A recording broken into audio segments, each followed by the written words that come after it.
बिस्मिल्लाहिर्रहमानिर्रहीम। गुज़श्ता अपने वीलॉग में मैंने बजट 2023-24 के कुछ चीज़ों को डिस्कस किया था और उसका तज्ज़िया आपके सामने रखा था। आज के इस वीलॉग में कुछ नई चीज़ें ऐड करूँगा। जिस खर्चात का ज़िक्र किया जा रहा था, जो तवक्कुआत की जा रही थी और जिसका डर था, वही हुआ। IMF ने बजट के ऊपर शदीद इतराज़ात उठा दिए हैं और उन तमाम चीज़ों को जो एक ख़ास तरीके से एक रिग्रेसिव टैक्सेशन के ज़रिए टैक्स को बढ़ाने के लिए प्रोजेक्शन दिखाई गई, और साथ ही इसके अंदर कोई नया टैक्स बेस को बढ़ाने का कोई इक़दाम नहीं किया उस पर। इसके अलावा जो डॉलर की एमनेस्टी स्कीम का जिक्र किया गया है, उसके ऊपर स्ट्रेट अवे IMF ने मना कर दिया है कि ये IMF की कंडीशन से इनहराफ है, इस किस्म की चीज़ों को ना किया जाए। और मज़ीद बजट को रिफ़ाइन करने के लिए IMF ने अपने ताउन की पेशकश की है, लेकिन लगता यह है कि अब IMF का प्रोग्राम ख़त्म हो चुका। अब IMF इसी उसमें रहेंगे और 30 जून के बाद हम ना इस प्रोग्राम को आगे बढ़ा सकेंगे और ना ही हमारा ये है कि इसके SLA हमारा अप्रूव होगा, क्योंकि जो पॉइंट्स बताए गए थे कि $6 बिलियन की एक्सटर्नल फाइनेंसिंग करनी थी, वो पूरी नहीं हुई। डॉक्टर साहब ने अभी कहा है अपने स्टेटमेंट में कि $2 अरब सऊदी अरब ने वादा किया है और UAE ने $1 अरब का वादा किया है, तो ये कुल मिलाकर $3 अरब बनते हैं, जबकि $6 बिलियन की हमें ज़रूरत है। और चाइना का हमने 30 जून तक को 2.3 बिलियन, जिसमें 1 बिलियन चाइनीज़ गवर्नमेंट का है, सेफ डिपॉजिट है, और 2 बैंक्स हैं जिनका 1.3 बिलियन का लोन है जो हमने वापस करना है 30 जून तक। तो हमारे पास इस वक्त जो है रिजर्व्स के ऊपर शदीद दबाव है। एक्सचेंज रेट का प्रेशर पे बात की थी कि IMF ने कहा था कि एक्सचेंज रेट को आप फिक्स करो, इसको मार्केट के हिसाब से इसको सही लेकर आएँ, और जो एक्सचेंज रेट में जो ओपन मार्केट और इंटरबैंक के अंदर जो बहुत बड़ा डिफरेंस पैदा हो गया था, उसको कम करो। बहरहाल IMF की उस कंडीशन को देखते हुए डॉक्टर साहब ने इकदाम अपने तरीके से किए, और आपने देखा कि 2 दिन के अंदर 11 रुपये का फ़र्क कम हो गया और डॉलर जो है वो 11 रुपये 2 दिन में सस्ता हो गया। बहरहाल IMF को भी इस चीज़ का पता है कि डॉक्टर साहब के पास जो मंत्रा है उसका कोई हल नहीं है, लेकिन वो इकॉनमी को डॉक्यूमेंट कराना चाहते हैं और हम हैं कि उसको अपने पुराने स्टाइल से डील करना चाहते हैं। इस वजह से इकॉनमी के अंदर मज़ीद बिगाड़ पैदा होता जा रहा है। मुसलसल पाकिस्तान 4 साल से जो बजट पेश कर रहा है वो खसारे का बजट है, जिसका अराउंड 7% खसारा होता है। इस बजट में भी 7.9% तो GDP का जो खसारा था उसको कम करके 6.5 का खसारा दिखाया गया है।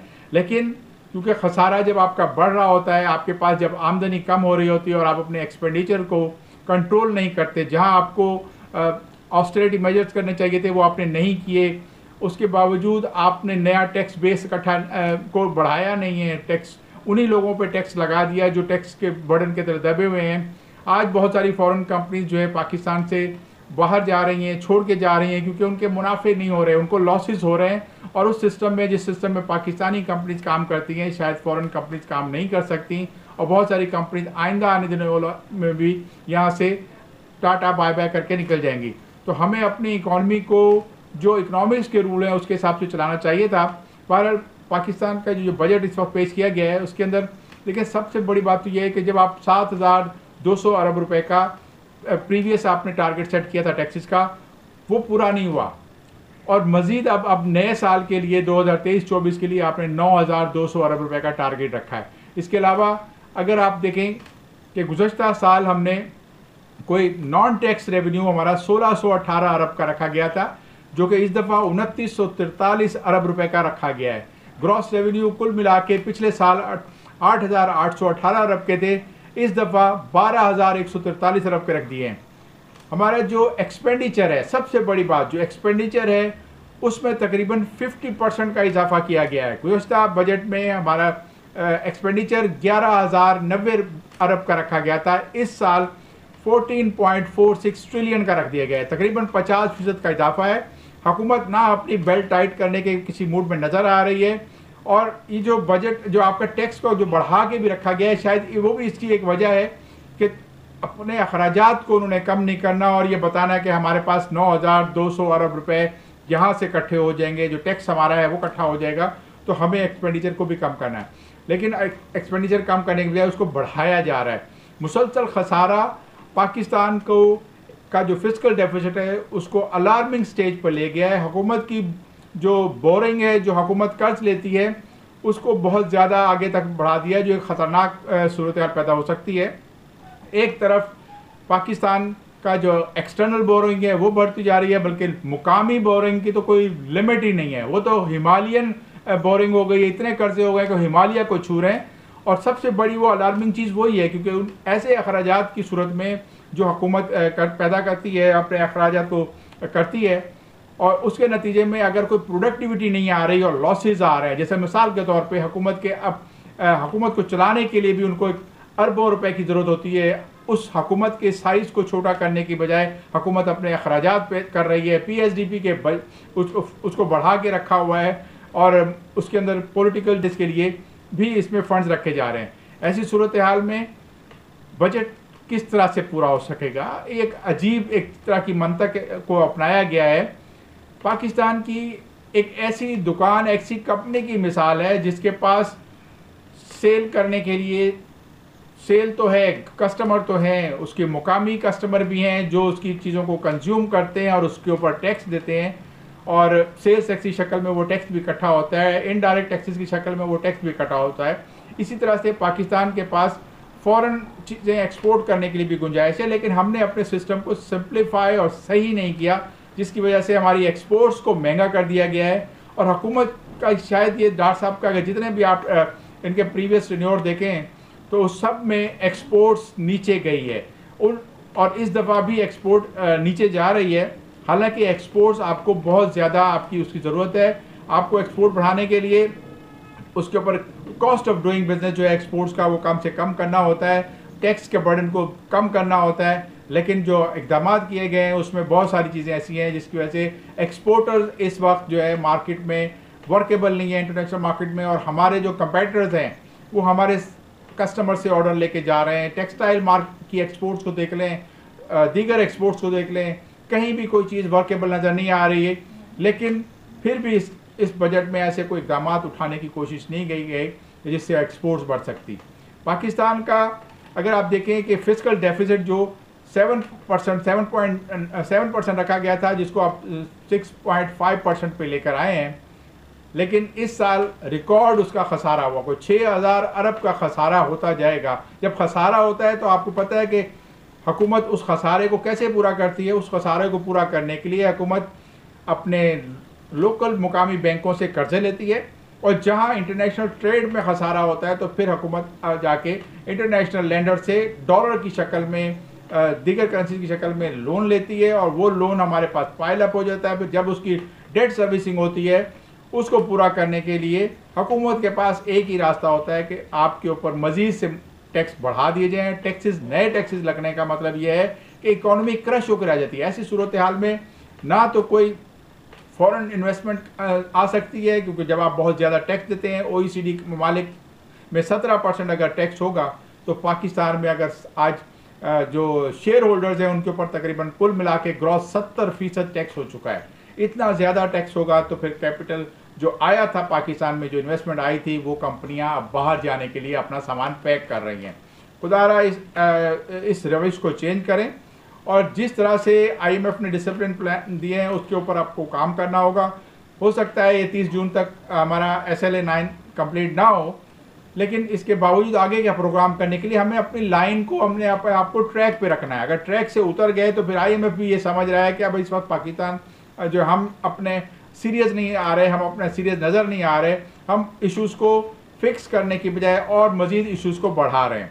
तो हमें अपने जो मामलात हैं उसको ठीक करना होगा, ताकि जब नए प्रोग्राम में हम जाएं तो हमारे ऊपर ज़्यादा से ज़्यादा सख्त शराइत ना रखी जाएं, क्योंकि जो अब शराइत लग रही हैं, जो अगर नए प्रोग्राम में जाएंगे तो वो जो हमने पिछले 1 साल के दौरान देखा उससे ज़्यादा शराइत सख्त होगी। उस सूरत हाल में जहाँ गुर्बत बहुत ज़्यादा हो चुकी है, जहाँ आपका जो है आबादी बड़ी तेज़ी से बढ़ रही है, आपकी जो लोकल मुकामी जो कंजम्पशन आपकी है वो GDP की वो अराउंड 92% हो गई है। अमेरिका से भी ज़्यादा आप कंजम्पशन आपकी हो चुकी है, तो आपके पास बचेगा क्या एक्सपोर्ट करने के लिए? एक तरफ आबादी का इशू है, दूसरी तरफ आपने जो टैक्सेस का बोझ इतना डाल दिया है कि आपकी कोई इंडस्ट्री, कोई आपका एक्सपोर्टर ज़्यादा एग्रेसिवली काम नहीं कर पा रहा, और एक्सपोर्ट को बढ़ा नहीं पा रहा।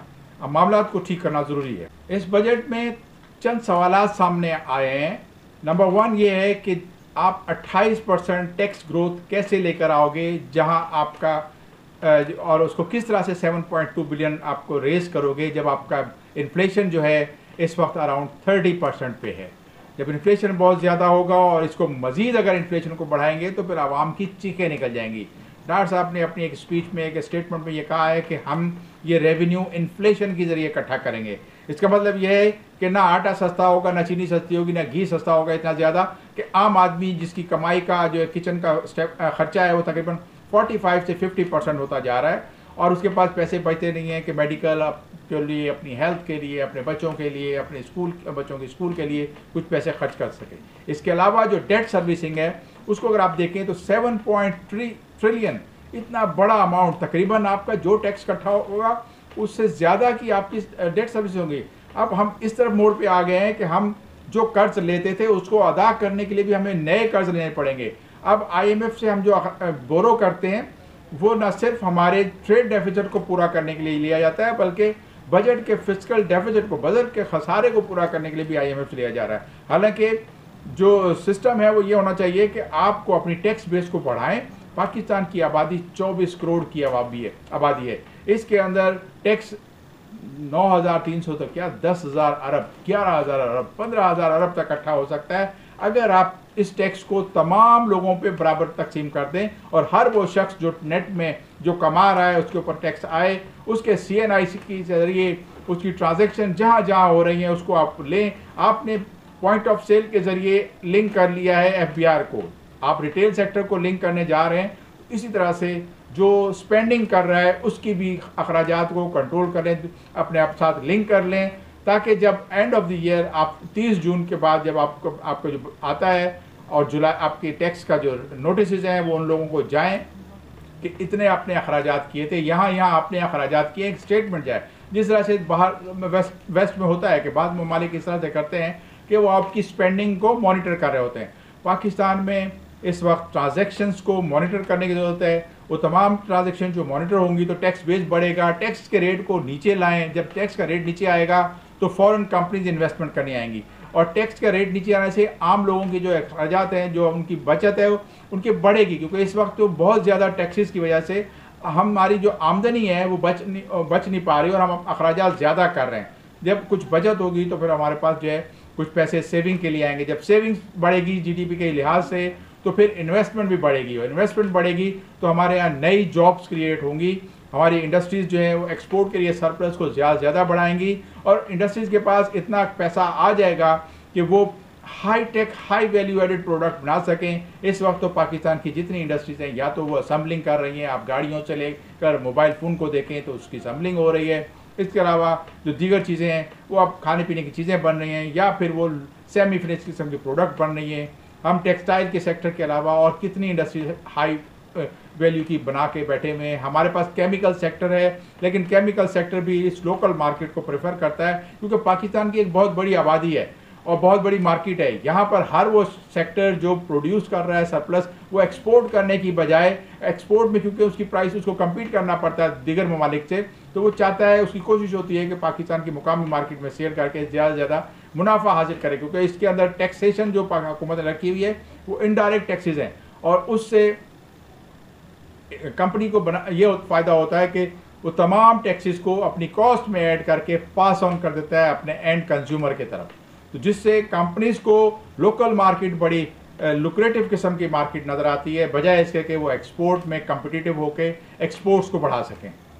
ये टैक्स सिस्टम को, निज़ाम को चेंज करना होगा और यूनिवर्सल असेसमेंट सिस्टम लाना होगा। बजट में इस पे ऊपर कोई बात नहीं की गई और मज़ीद ये कि FTR से MTR इस किस्म की चीज़ें लाई गई हैं, रिग्रेसिव टैक्सेशन को बढ़ा दिया गया है, लेकिन आसान टैक्स करने के लिए कोई मामला नहीं हुआ।